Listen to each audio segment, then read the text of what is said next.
नमस्ते. दिव्यराजमध्ये आपले स्वागत आहे. पाहूया आजची ठळक घडामोडी. बोगस आमदार आहेत. त्यांनी जी पोस्टरबाजी केलेली आहे की जत तालुक्यामध्ये पंचायत समितीची इमारत बांधली, नगरपालिकेसाठी एवढा निधी आणला, हे सर्व बोगस काम आहेत. त्यांच्याकडे जर प्रूफ असेल त्या जागेसाठी किंवा बिल्डिंगसाठी ते प्रशासक मान्यता घेतली असेल तर त्यांनी ते प्रूफ करून जनतेसमोर दाखवावं. जशी विधानसभा निवडणूक लागली त्यावेळी त्यांनी आपल्या तालुक्याच्या जनतेला वेड्यात काढून उमदी एमआयडीसी कुल हे जाहीर केलं होतं. आज तक इलेक्शन होऊन 1 वर्ष होत आलं. त्या उमदी एमआयडीसीचं कोणतेही काम आजपर्यंत या स्थानिक आमदारांनी कधीही केलेलं नाही. आज जी प्रशासनाच्या दुर्लक्षामुळे जत शहराची कचऱ्याची कुंडी चालू आहे. प्रत्येक चौकात आपण जर बघितलं तर प्रत्येक ठिकाणी इथे कचरा साठलेला आहे. रोगराई पसरली आहे. त्यामुळे जनतेला त्रास होत आहे. त्यामुळे आपण सध्या जर दवाखान्यात जर गेला तर सध्या पेशंट आहेत मलेरियाची, डेंग्यूची. त्यामुळे ह्या विकास पुत्राऐवजी बोगस पुत्र आणि बाहेरचा आणलेल्या उमेदवाराचा जो बोगस कारनामा जनतेसमोर येत आहे हे सर्वांनी पहिला ध्यानात ठेवावं. भाजपकडून जे जत शहरामध्ये पोस्टरबाजी चालू आहे, जत नगर परिषदेची इमारत असो, पंचायत समितीची इमारत असो, विधानसभेच्या निवडणुकीच्या तोंडावर उमदी एमआयडीसी संदर्भातला गाजावाजा असो, यातले आज विधानसभेची निवडणूक होऊन 10 महिने झाले.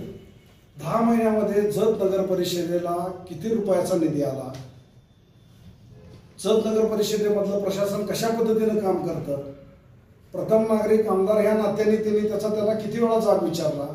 नुकतीच दिवाळी झालेली आहे. दिवाळी होऊन जतमध्ये ठिकठिकाणी प्रत्येक चौकात कचऱ्याचे ढिगारे पडलेले आहेत. ते ढिगारे उचलण्यासाठी कोणतीही यंत्रणा काम करत नाही. विस्तारित रहिवासी भागात कुठेही घंटागाडी वेळेवर जात नाही. बरं, ह्या सगळ्या गोष्टीचा जाब आजच्या घडीला सीओना विचारण्यासंदर्भात कोणती आढावा बैठक झाली, किती मोठ्या प्रमाणात निधी आला, नगर परिषदेची इमारत आली म्हणून तुम्ही पोस्टरबाजी करता, पंचायत समितीची इमारत मंजूर करून आली म्हणून पोस्टरबाजी करता. नेमकं सध्या जत शहराला कशाची गरज आहे, जे आमचे बेसिक प्रश्न आहेत त्या बेसिक प्रश्नांना सीओला जाब विचारण्यासाठी आम्हाला आजची ही पत्रकार परिषद घ्यावी लागते. आमदार साहेबांना सांगण्यासाठी आम्ही ही पत्रकार परिषद घेतोय.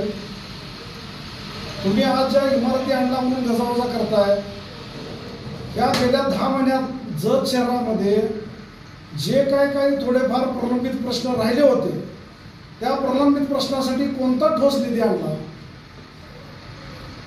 याची कुठंच वाच्यता नाही. सगळं फिक्शन मध्ये चाललेलं आहे. नगरपालिकेची इमारत आणल्या, पंचायत समितीची इमारत आणलेले, एमआयडीसी सारखी 3 स्टार एमआयडीसी होणार, 5 स्टार एमआयडीसी होणार.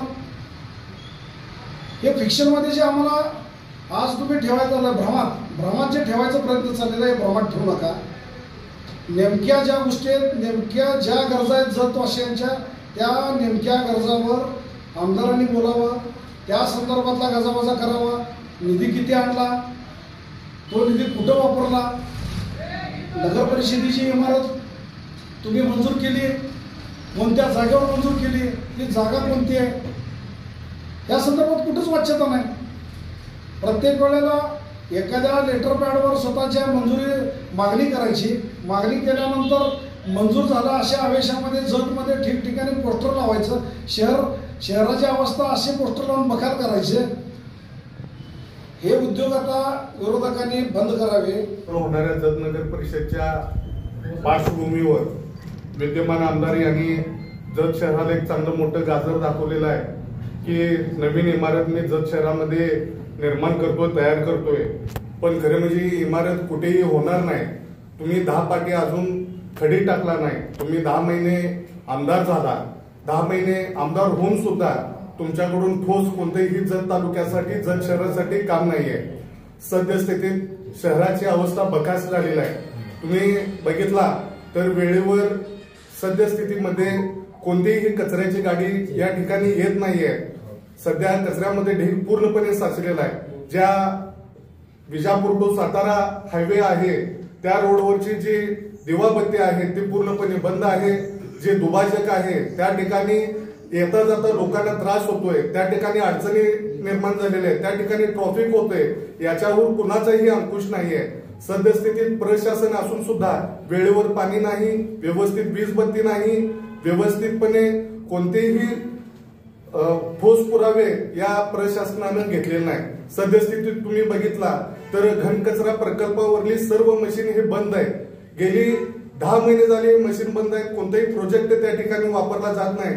कचरा गोळा केला जातो, कचरा त्या ठिकाणी टाकला जातो, पण त्या कचऱ्याचं जे निर्जीवपणा करायचा होता पण ते निर्जीवपणा सुद्धा केला जात नाही.